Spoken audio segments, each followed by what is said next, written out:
Olá, meus amigos do YouTube, tudo bem com vocês? Faremos juntos o nosso planejamento de trabalho para essa quinta-feira, dia 1º de setembro. Começamos o mês de setembro. Eu estou gravando esse vídeo na noite de quarta-feira, antes de começar o jogo do Flamengo. E hoje foi o último dia do mês, né? Foi um dia de turbulência, né? Vamos dizer assim, algumas boas oportunidades, alguns riscos, né? Eu vou contar para vocês como é que foi um pouco do meu dia. E, e é isso. Se você está chegando aqui agora, seja muito bem-vindo, muito prazer. Meu nome é Theo. Esse é um canal sobre trade e aqui a gente faz no nosso BDM de sempre. A gente faz o nosso planejamento junto e eu espero que eu consiga te ajudar, mesmo que o seu intuito não seja trabalhar ao vivo como eu trabalho, mesmo que você trabalhe pré-jogo ou até mesmo de forma mais recreativa, tá bom? Bom, deixa eu colocar aqui no nosso radar esportivo como é que foi o dia? Bom, vou começar com as opções que a gente tinha de trabalho, que eu tinha selecionado para estar a favor. Tá? Dessa lista aí, vou primeiro falar das situações favoráveis. Tá? O Arsenal apresentou um padrão desde o início do jogo bem interessante. Durante ali alguns minutos, o Arsenal teve uma dificuldade para ajustar o seu sistema defensivo, para não dar tanto espaço para Aston Villa, mas o Arsenal foi dando confiança. Eu acabei pegando o gol do Arsenal em lei Aston Villa e não em back Arsenal, tá? Foi um ajuste ali de confiança que eu tive. Acredito que o Arsenal poderia ter feito um pouco mais na marcação, cedido um pouco menos de espaço, mas eu achei que pela pressão que o Arsenal estava exercendo, estava de valor pegar esse gol em lei Aston Villa, pelo menos para mim, tá? Então esse foi o primeiro gol que eu peguei do dia. A Juventus com o Spezia, a Juventus venceu basicamente com o gol do Vlahovic no início, né? O gol do Milik, que é bom jogador também, que veio do Marselha, no final ele só veio para concluir a vitória da Juve. De novo a Juve não encantou, de novo a Juve não deu padrão, de novo a Juve não justificou, na minha opinião, a odd baixa que tinha. Mas o Spezia não é um time capaz, na minha opinião, de bater a Juventus, então ficou aquela coisa de quando a Juventus ia fazer o gol, mas não era um padrão de superioridade. O gol da Juventus, o início, né, do Vlahovic, acabou saindo numa falta muito parecida com o gol da Juventus contra a Roma. Mais uma vez o Vlahovic fazendo um gol de falta de longa distância e eu acabei não comprando. Tá? Então aqui, como eu perdi esse primeiro gol, eu não entrei mais no mercado. Tá bom? A Juventus oscilou em bons momentos no primeiro tempo depois do gol, e em momentos muito ruins. O segundo tempo foi horroroso. Tá? Então fica aqui a minha nota de crítica à Juventus.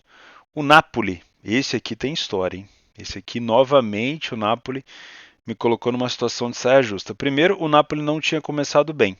Tá? Eu não trabalho correções de super favoritos, né? A odd do Napoli começou ali por volta de 1,26, 1,27 e rapidamente o Napoli começou a corrigir.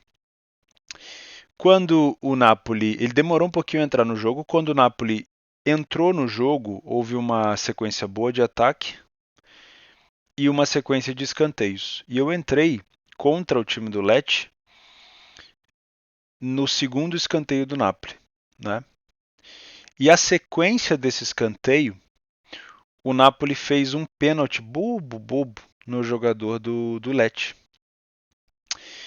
E aí eu, dentro do mercado, não tinha conseguido fechar tudo, né? Eu tinha fechado alguma coisa no contra-ataque, mas não tinha conseguido fechar tudo. Na Itália a gente tem um delay ainda bem interessante. E estava eu mais uma vez numa situação onde o Napoli me dava padrão de superioridade, eu estava a favor da posição, né? Nesse caso contra o Lecce, e tomei um pênalti. Né? No outro jogo contra o Verona eu tinha tomado um gol. Então mais uma vez o Napoli me colocou numa situação de saia justa, mas faz parte. Né? Na minha opinião tinha valor naquele momento.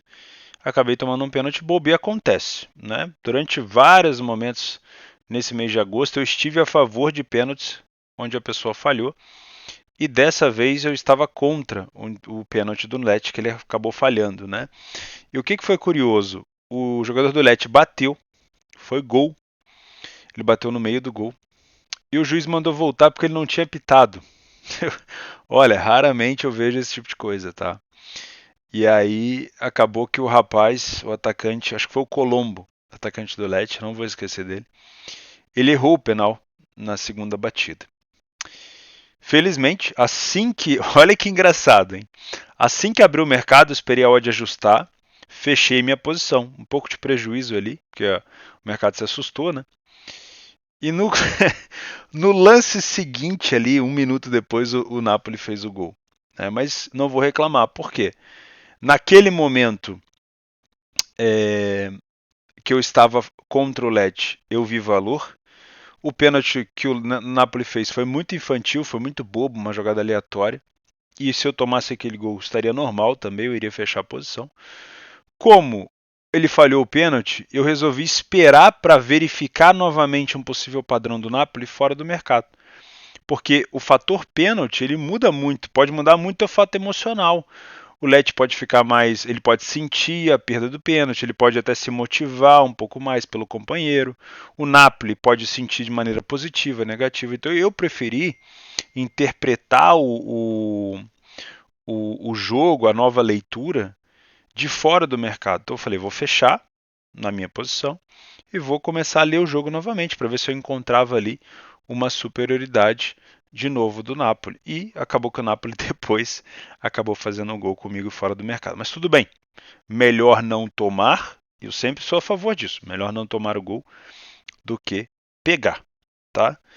E foi até engraçado, né? Depois a gente conversando ali no Discord, é, o mesmo rapaz que perdeu o pênalti depois fez o gol de empate do Lete num golaço de fora da área. Então Deus abençoe esse rapaz duplamente, né? E me abençoou junto. Enfim, a gente estava brincando com isso ali.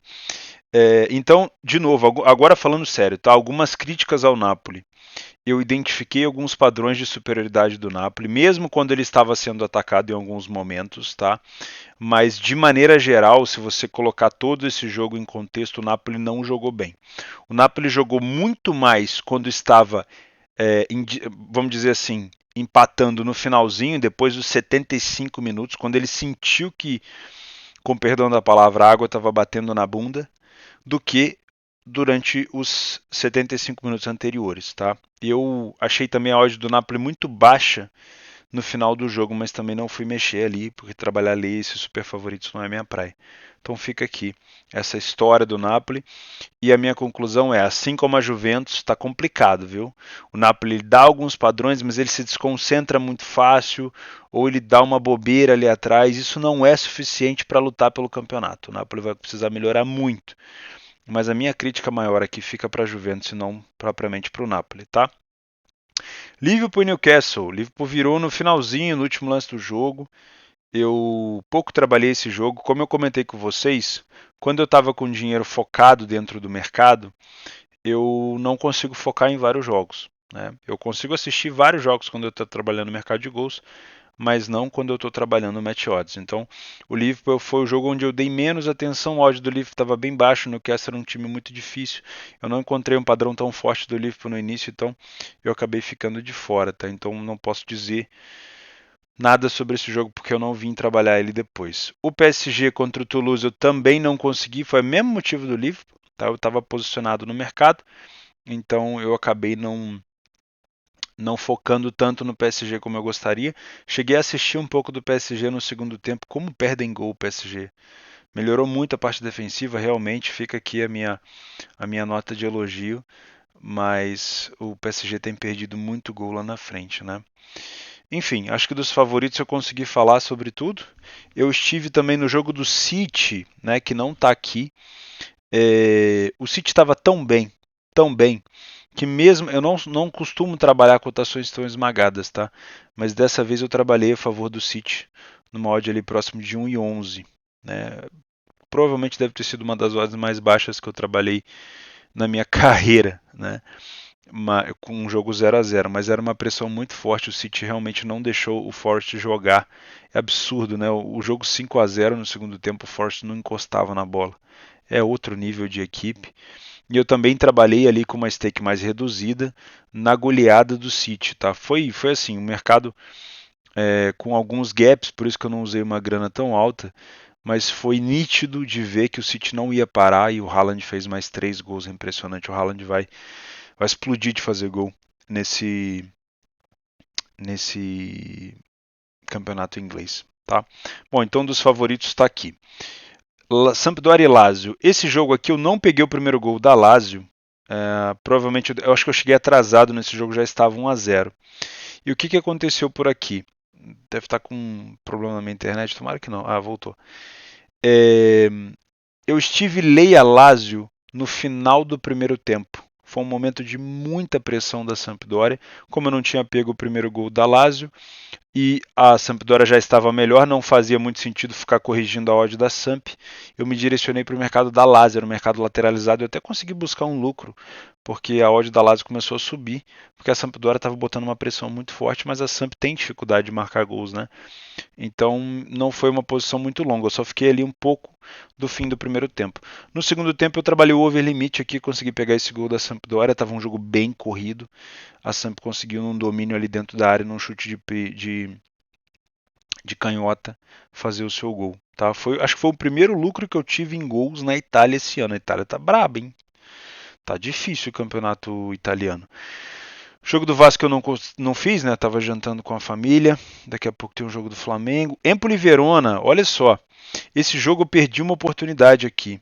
Cheguei atrasado, assim como eu cheguei atrasado no jogo da Lazio, foi o mesmo horário. E lembra que eu falei com vocês que tem jogos na Itália que não são tão chamativos, mas que dão oportunidade? O Empoli jogou muita bola no primeiro tempo contra o Verona e pelo gráfico deu para ver que o Empoli engoliu o Verona, dava para ter pego essa odd de Inlay Verona, seria provavelmente o lei do dia ali para pegar uma correção seguido de gol como bônus, tá? Se você pegou, parabéns. Eu, enrolado aqui na obra como estou, acabei chegando atrasado para esse jogo, mas fica aí esse destaque, né? Coisa boa do Empoli no primeiro tempo, coisa ruim do Empoli no segundo tempo, porque o Verona jogou muito melhor e buscou a recuperação. A Udinese com a Fiore, esse jogo aqui, cara, eu cheguei a me posicionar em lei a Udinese, mesma coisa da Lazio também. A Fiorentina botando muita pressão, só que aqui tinha uma coisa diferente. Diferente da Lazio, quando eu trabalhei lei a Lazio ela não buscava contra-atacar. A Udinese ela contra-atacava. Não era recorrente, mas quando puxava o contra-ataque de Lofeu e Beto, era absurdo. Então eu fui perdendo a confiança de ficar exposto no Lei Udinese e fui fechando a minha posição. Também foi uma janela curta aqui de exposição, tá? O Tottenham não trabalhei, mesmo motivo lá do Liverpool e do PSG. E é isso. Cara, eu gosto de fazer esses resumos aqui com vocês antes. Eu sei que tem gente que entra aqui no vídeo que é palpite, eu não sou esse cara que vou te ajudar nisso, que quer que eu fale logo as coisas do meu planejamento, mas é muito bom, cara. Eu gosto muito de me planejar vendo o passado, né? Então fica aqui, pô, contar para vocês essa situação do Napoli foi realmente engraçado, né? E é dentro dessas situações que a gente se perde emocionalmente, não é não? Porque, pô, eu tô a favor de uma equipe, no melhor momento dela, buscando o gol, eu tomo um pênalti contra a minha posição, e aí o cara poderia ter feito o gol de pênalti. Eu poderia ter tomado o gol, aí você já lida com uma situação emocional. Aí o cara falhou o pênalti, eu fechei a posição, o Napoli foi lá e fez o gol. Você está lidando com duas situações emocionais. E isso precisa ser recorrente na tua vida, na tua profissão, para que você encontre algo próximo da normalidade. Não é querer normalizar o prejuízo, vangloriar o prejuízo, é querer entender que faz parte da profissão. Tomar prejuízo, pegar lucro faz parte da profissão. O que você faz a partir daí, se isso se descontrola, se isso faz você se comportar de uma maneira diferente, é isso que vai definir se você vai ter sucesso ou não. Por isso que eu falo com vocês que para fazer o simples, né? Faz o simples, que é o que funciona. E, claro, eu gosto de ser bastante realista, não é para todo mundo. Por quê? Porque nem todo mundo aguenta porrada. Né? Mas porrada é igual academia, é igual um treino de luta. Você vai aprimorando com o tempo, você vai aprendendo a apanhar, aprendendo a ganhar e assim devagarzinho a gente vai chegando lá. Tá bom? Então esse foi meu resumo aqui do último dia de agosto, onde eu escapei de tomar um gol do Napoli, do Lecce. Vamos falar então do dia 1º de setembro, nós temos aqui como destaque a primeira semifinal da Sul-Americana entre Atlético Goianiense e São Paulo. Aliás, desculpa, a segunda, a primeira está acontecendo, acho que tá rolando agora, né, o jogo do Del Valle. Deixa eu dar uma olhada aqui, ver se eu não estou fazendo confusão. Começava às 7h30? Não, vai ser 9h30 também. Então o jogo do Del Valle vai ser às 9h30. Então essa é a segunda semifinal da Sul-Americana entre Atlético Goianiense e São Paulo. O Goianiense eliminou o Nacional com o Luiz Soares e tudo. Imagina só o Luiz Soares jogando lá em Goiânia. E o São Paulo eliminou o Ceará. O Ceará que até então tinha a melhor campanha geral da Sul-Americana na fase de grupos, ganhou de todo mundo, ganhou do The Strongest lá na altitude. Enfim, foi muito forte o time do Ceará, mas aí perdeu para o São Paulo no jogo de ida e acabou ganhando do São Paulo na volta, mas perdeu nos penais, tá? O São Paulo foi, na minha opinião, melhorando bastante a situação de controle de jogo em alguns aspectos durante esse ano. Algumas críticas que eu ainda tenho feito com o São Paulo quase sempre são fora de casa, tá? O São Paulo fora de casa ele tem algumas dificuldades. Eu vou utilizar o PDF de apoio para mostrar para vocês. É claro que jogo de Copa é diferente de jogo de pontos corridos, mas dá para a gente tirar algumas coisas produtivas, tá? 2,90, 2,55, mercado indeciso, que significa que a gente pode ter oportunidade aqui, principalmente pelo fato de ser o jogo de ida, para termos correções de preço, né? Para termos aí um time começando às vezes melhor do que o outro. Então eu já vou marcar aqui, ó, correção de preço, que provavelmente vai ser algo que eu vou fazer neste jogo, tá? Vamos utilizar aqui o nosso PDF de apoio rapidinho para dar uma olhada. Deixa eu ver se está alinhado aqui na tela. Aí, ó. O São Paulo dentro de casa, aliás, o São Paulo fora de casa, né? Dentro de casa não. O São Paulo fora de casa teve apenas uma vitória no Brasileirão, né? E se eu não me engano, por coincidência, essa vitória foi justamente contra o Atlético Goianiense. Eu vou até puxar aqui no radar para ver se eu não estou fazendo confusão. Os últimos jogos, exatamente, foi um 2-1 do São Paulo contra o Goianiense. Eu lembro que o São Paulo saiu na frente, o Goianiense empatou e o São Paulo depois acabou vencendo. Que curioso, né? Justamente contra o Atlético Goianiense, essa vitória do São Paulo fora de casa. Mas mesmo assim, eu tenho algumas ressalvas positivas com o São Paulo. O São Paulo é muito bom pelo alto, demonstrou isso em alguns jogos, principalmente até mesmo no jogo contra o Flamengo da Copa do Brasil, onde ele acabou derrotado. O São Paulo jogou muito bem ali, transitando entre a área, conseguindo cruzar as bolas. É que realmente o Flamengo na parte defensiva tem melhorado muito. Vamos lá, lembrando, tá? Esses dados aqui são dados do brasileiro. E a gente não pode dar tanto peso porque é um jogo de Copa, tá? E se tratando de semifinal, e é uma competição muito importante para o São Paulo, a gente e para o Goianiense também, óbvio, o Goianiense que teve a saída do Jorginho, a gente tem que entender que os times podem jogar diferentes das suas características para poder buscar a classificação. Mas vamos lá, o destaque negativo para o São Paulo é o fato dele não conseguir muitas vitórias fora de casa, e na Sul-Americana realmente o time, pelo menos agora contra o Ceará, não conseguiu vencer, né? A obrigação era do Ceará, obviamente. O São Paulo não fez tantos gols fora de casa, né? Se a gente levar em consideração ali o jogo contra o América na Copa do Brasil, que era a Copa também, ele conseguiu vencer em casa e também venceu fora, então esse é um ponto que tem melhorado no São Paulo. A parte de criação no São Paulo não é ruim, 1,57 fora de casa, mas é um time com aproveitamento muito baixo, 0,92 apenas, tá?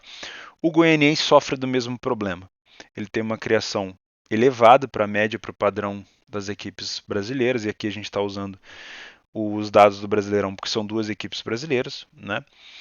Mas tem um aproveitamento muito baixo. Então os dois times marcaram ali em média a mesma quantidade de gols. Quando a gente fala de chances cedidas, os dois times também cedem quase que a mesma quantidade. O São Paulo sofre um pouquinho mais de gol, né? Tem aquela situação, né? O São Paulo, eu acho que ele, em algum momento, ele está bem servido de goleiro. Em outros momentos, eu já fico com um pouco de dúvida em relação ao Jandrei. Enfim, eu acho que pelo que já passou o São Paulo em alguns outros momentos, teve até um cara um cara reserva que jogou no jogo contra o Inter que foi muito mal. Acho que o Jandrei sim é uma boa pedida. Em relação a jogar fora de casa, teve alguns pontos onde o São Paulo conseguia quase sempre sair na frente. Não sei se tem esse dado aqui. Agora já deu uma caída. O São Paulo saía muito na frente do adversário fora de casa, mas não conseguia segurar a vantagem. Agora já deu uma caída, como eu falei. O São Paulo perdeu 25% das primeiras etapas que fez fora de casa. O Goianiense em casa perde apenas 33%. O São Paulo ainda tem um pouquinho de vantagem nesse ponto. O São Paulo marca um pouco mais de gol, mas é muito parelho. Por isso que o mercado realmente está dando um peso assim correto, na minha opinião. Né? De novo, aqui a gente olha o segundo tempo. Qual que é a diferença do primeiro para o segundo tempo? O nível, a quantidade de derrota do São Paulo no segundo tempo. Isso indica um pouco de uma desconcentração, né? Talvez numa desorganização ali na segunda etapa. O time do São Paulo perde metade dos segundos tempos fora. Pelo menos perdeu até o momento. Tá? Quando a gente fala de bola aérea, aqui o São Paulo está muito bem servido e eu acho que aqui o São Paulo pode tirar o seu proveito para a classificação. 12 gols de cabeça até o momento, 3 de escanteio, e o Goianiense tem bastante dificuldade de defender esses fundamentos. 7 gols de cabeça sofrido, 7 gols de bola parada. Tá? Além disso, o São Paulo também sofreu alguns gols de cabeça, mas o Goianiense não é tão efetivo como é o São Paulo. Uma coisa que o Goianiense é muito efetivo são os contra-ataques. Tá? Isso pode ser um fator decisivo. Só que vamos imaginar o seguinte: para a gente ter contra-ataque assim com um perigo muito grande, geralmente a gente tem as linhas do adversário avançadas. Né? E eu não imagino o São Paulo se expondo tanto no jogo de ida, porque é um jogo de ida e de volta. Né? Eu imagino esse jogo mais exposto lá no Morumbi, no jogo da volta. Talvez o São Paulo já com uma vantagem, podendo ter uma linha talvez mais recuada, chamando o Goianiense para cima para jogar no contra-ataque, mas não no primeiro jogo. Eu acho que a obrigação no primeiro jogo é muito mais do Goianiense se expor um pouco mais, e aí sim o São Paulo pode utilizar os contra-ataques para sair em velocidade. Mas conhecendo um pouco do trabalho do Rogério, não é muito característica dele jogar tanto sem a bola. O São Paulo gosta do protagonismo, a gente já viu isso acontecer. Pode ser que em alguns momentos do jogo o São Paulo tenha que recuar e tem jogadores velozes para poder puxar em alguns momentos, mas eu acredito num São Paulo que vai tentar em algum momento do jogo ser um pouco protagonista, tá? E aí é que entra, na minha opinião, um jogo mais pautado para match odds do que para gols. Porque se o São Paulo fosse só um time recuado, os contra-ataques do São Paulo poderiam indicar para a gente uma possibilidade de trabalhar gols. Eu estou trabalhando com a hipótese de trabalhar mais um match odds aqui, tá? Sem viés. Se o São Paulo não estiver conseguindo ser o tal protagonista, aí eu posso buscar alguma coisa contra o time tricolor. Agora, se o Goianiense tiver com dificuldade de saída, o São Paulo conseguir fazer com que o Goianiense tenha dificuldade de criação, tendo a posse e penetrando nas linhas, aí eu não vou ter problema também de trabalhar contra o time do Goianiense, como eu falei, sem viés nenhum, tá? Por isso que eu evito, tem muita gente que pergunta, pô, você não está colocando as estatísticas da Série A italiana, da Premier League, falei com vocês isso ontem. Não adianta eu olhar aqui para números de 2 partidas, eu vou ficar completamente enviesado, tá? Então, aos poucos eu vou acrescentando aqui no nosso PDF de apoio. Momentos dos gols, isso é interessante mais talvez para o segundo jogo, né? Porque eu acho que esse primeiro jogo tende a ser um pouco mais. Apesar de eu achar que esse jogo pode ser ali para pelo menos 2 gols, esse jogo ele pode ter uma tendência de ser um pouco truncado também. Os principais jogadores do Goianiense: o Wellington Soares da Silva com 5 gols, o Thurin com 4. O Thurin é um bom jogador dentro de área, tem bastante presença. E o Ayrton Souza tem 3 assistências junto com o Marlon Freitas, tá? E o Caleri pelo lado do São Paulo, Luciano e Patrick, é aquela trinca ali de bons jogadores. O Luciano contra o Flamengo acabou ficando na reserva na Copa do Brasil. O Caleri e o Patrick jogaram, o Patrick jogou muito bem, deu muito trabalho para o Rodinei. E o Wellington Santos tem 4 assistências e o Reinaldo tem 3. Tá? Para mim um jogo bem parelho, difícil a gente pautar alguma coisa, né? É complicado você querer dar o favoritismo para o São Paulo pela camisa, porque o Goianiense não chegou aí por acaso. né? O Goianiense eliminou o Olímpia do Paraguai, o Goianiense eliminou o Nacional do Uruguai, tricampeão da Libertadores, com o Luiz Soares e tudo. Então, eles não estão aí à toa, né? Para mim, então, vir para cá sem viés é uma opção melhor e mais saudável do que vir para cá já achando que o São Paulo venceu o jogo ou vai se classificar. Tá bom, na Holanda eu não vou fazer esse jogo do AZ Alkmaar, faz tempo que eu não acompanho eles assim tão de perto no campeonato holandês. Na Premier League nós temos o United contra o Leicester. Eu quero fazer esse jogo. A gente tem aqui o United vindo de 2 vitórias, uma contra o Liverpool no clássico e outra contra o time do Southampton, não foi? Deixa eu dar uma conferida aqui. United contra o Southampton fora de casa. Apesar disso, Ten Hag deu uma entrevista falando que não gostou do jogo do United. Eu, particularmente, também não gostei muito do jogo do United contra o Southampton. Tem um longo caminho pela frente, o Ten Hag e o United, né? O United fechou a contratação do Antony, bom jogador, vai ser titular nesse time do Ten Hag, provavelmente. O Cristiano, pelo visto, amanhã é o último dia de janela de transferência europeia. O Cristiano, ao que tudo indica, vai ficar no United, a não ser que a gente tenha alguma reviravolta. E é estranho a gente ver o Cristiano no banco, né, cara? Mas eu acho que essa reformulação do United exige o Cristiano mais no banco. E o Cristiano talvez jogue mais titular nas Copas. É muito estranho ver isso daí, cara. Significa que o tempo passou, né? Para quem é fã do Cristiano Ronaldo como eu, que vi a carreira dele começar, é estranho, né? Você ter essa sensação de que, pô, tá acabando, né? Mas faz parte. O tempo passa para todo mundo, inclusive para nós. Bom, eu não vou fugir muito aqui. Eu não posso trazer esse jogo para um Leia a pior equipe em campo. Eu não posso direcionar o meu viés para o Leicester, porque o Leicester é um time muito bom. Apesar de um início ruim, o Leicester é um time muito bom, muito perigoso no contra-ataque. E direcionar o meu trabalho somente para fazer algo contra o Leicester na minha opinião, é um risco muito grande. Eu estou mais inclinado a trabalhar ainda a adaptação do Ten Hag, desse time do Ten Hag, em algumas situações, às vezes até em lei United, do que forçar uma posição lei ao Leicester, porque o Leicester é um time muito traiçoeiro. A gente tem um Leicester aqui começando com 0 vitórias até o momento, né? 4 jogos, 0 vitórias, 1 empate e 3 derrotas. O time já tomou 10 gols. É a terceira pior defesa da competição, mas é um time muito cascudo, tá? Tem jogadores muito experientes. A gente teve aqui o Leicester perdendo para o Chelsea por 2-1. Ele perdeu para o Southampton por 2-1 e perdeu para o Arsenal por 4-2. E antes disso tinha empatado com o Brentford 2-2 também. Então, eu tomaria um pouco de cuidado, tá? Então eu vou evitar direcionar esse viés para o Leicester e trabalhar mais aqui correções de preço para ambas as equipes.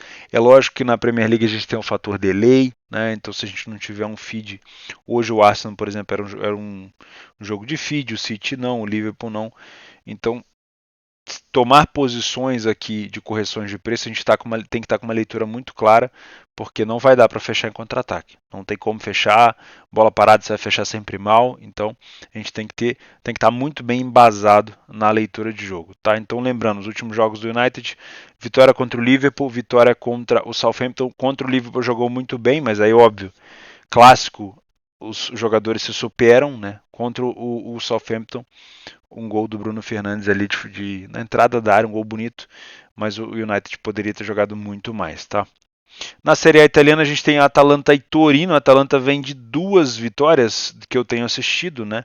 O jogo contra o Milan eu assisti menos, então os 2 jogos que eu fiz da Atalanta de fato, a Atalanta venceu o último jogo contra o Verona e venceu também fora de casa contra a Samp.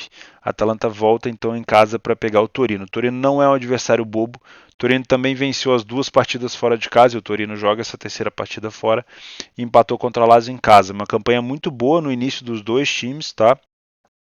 Mas a Atalanta tem que fazer algo que não fez na temporada passada, que é conseguir pontuar bem em casa. De novo, a gente pega aqui os visitantes, olha lá, a Atalanta no topo da tabela, e o Torino melhorou. O Torino, na temporada passada, vencia em casa, mas não conseguia vencer fora.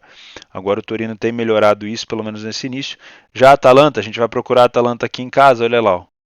Só um empate. Tudo bem que empatou contra o Milan, mesmo assim, eu acredito que a Atalanta tenha que melhorar esse desempenho aqui dentro de casa se quiser brigar por alguma vaga na Europa, tá? Eu concordo entre aspas com essa cotação da Atalanta, tá? A Atalanta realmente vem fazendo temporadas melhores do que a do Torino.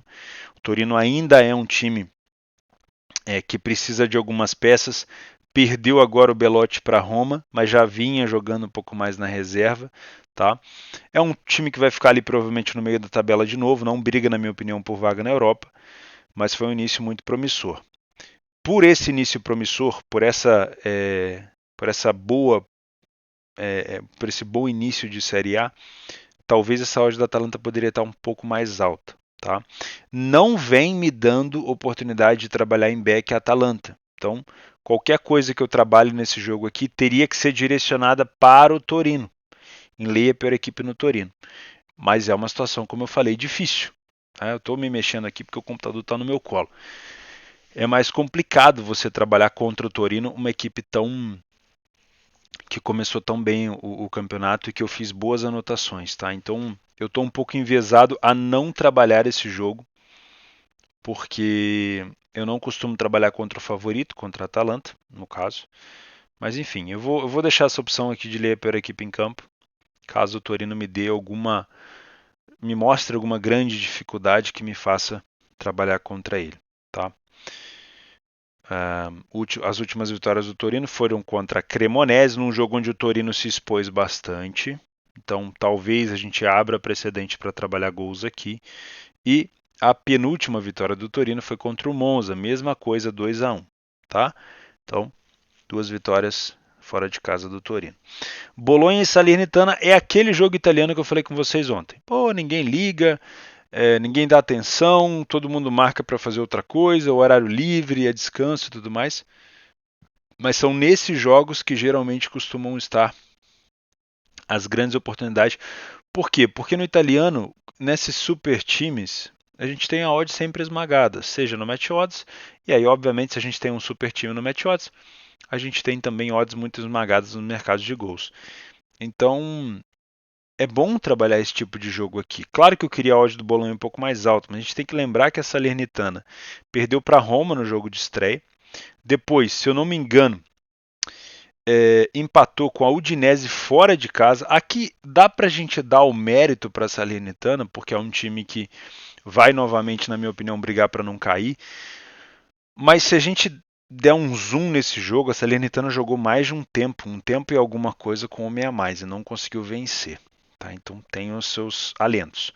O ponto positivo foi que o time venceu a Salernitana, a Sampdoria dentro de casa por 4-0. Então vem de uma goleada. Tá? Conseguiu somar os seus. Além de conseguir fazer os seus primeiros gols, fez logo 4 e já conseguiu a sua primeira vitória. O Bolonha não começou bem, mas também pegou um início complicado, né? O time pegou o Milan, a Lazio e o Verona. O Verona não vinha numa fase tão boa, né? Conseguiu empatar em casa, mas perdeu para a Lazio fora e perdeu para o Bolonha, para o Milan fora. São resultados normais, não dá para crucificar o Bolonha. O Bolonha também é um time de meio de tabela, tá? Mas eu quero trabalhar esse jogo sim, os últimos jogos entre os dois na temporada passada, quando o Bolonha jogou com o Salernitana em casa, que é o replay desse jogo, 3-2. E quando o Bolonha jogou fora, 1-1. Pode ser um jogo interessante, tanto para ler a pior equipe em campo, ou para over gols, tá? É provavelmente o que eu vou procurar. Minha cachorra está sonhando aqui. Enfim. Bom, o que mais que a gente tem? Acho que é só isso, né? Eu acho que é só isso no dia de hoje, do que eu costumo trabalhar. Copa da Grécia, Liga do México, Copa da Rússia, Superliga da Sérvia. Temos uma Copa aqui da Suécia, mas aí é muito longe para mim. Meus amigos, eu fico por aqui. A gente bateu um papo longo hoje, né?